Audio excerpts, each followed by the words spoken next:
અંકલેશ્વર પંથકમાં ટીટોળીએ 2 ઈંડા મૂકતા મધ્યમ અથવા 2 મહિના સારા વરસાદનો સંકેત છે. લોકવાયકા મુજબ સામાન્ય રીતે 4 ઈંડા સારો વરસાદ સૂચવે છે, જ્યારે 2 ઈંડા પૂરતા વરસાદનો અથવા ચોમાસાની શરૂઆત મધ્યમ રહેવાનો સંકેત આપે છે. ગ્રામ્ય સંસ્કૃતિ અને ખેડૂત આલમમાં પેઢીઓથી ચાલ્યા આવતા આ નિરીક્ષણો આજે પણ તેટલો જ મહત્વપૂર્ણ ગણાય છે. પ્રાચીન સમયમાં જ્યારે વિજ્ઞાનનો વિકાસ ન હતો, કોમ્પ્યુટર, ઇન્ટરનેટ કે સેટેલાઇટ ન હતા, ત્યારે ભાવિ વરસાદની આગાહી વડવાઓ અવલોકન અભ્યાસની કોઠાસૂઝ આધારે કરતા હતા. ચોમાસાની ઋતુ શરૂ થવા અગાઉ જુદી જુદી રીતે વરસાદનો વર્તારો કરતા, જે પ્રથા આજના આધુનિક યુગમાં પણ જીવંત છે.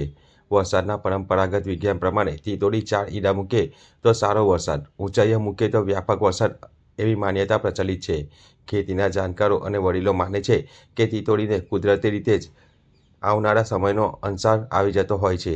જો ટીટોળી કોઈ ઊંચાણવાળી જગ્યા કે ટેકરા પર ઈંડા મૂકે તો ભારે વરસાદ પડવાની શક્યતા અને નીચાણવાળી જગ્યાએ ઈંડા મૂકે તો મધ્યમ વરસાદ માન્યતા છે. ત્યારે અંકલેશ્વરના ભરૂચી નાકા વિસ્તારમાં આવેલ મેદાનમાં ટીટોળીએ 2 ઈંડા મૂક્યા છે. સામાન્ય રીતે ટીટોળી 4 ઈંડા મૂકતી હોય છે, પરંતુ આ વખતે 2 ઈંડા જોવા મળતા લોકમાન્યતા મુજબ ચોમાસાના 2 મહિના ખૂબ જ સારા વરસાદવાળા રહેશે તેવી માન્યતા છે. ત્યારે ગ્રામ્ય સંસ્કૃતિ અને ખેડૂત આલમમાં પેઢીઓથી ચાલ્યા આવતા આ નિરીક્ષણો આજે પણ તેટલા જ મહત્વપૂર્ણ ગણાય છે.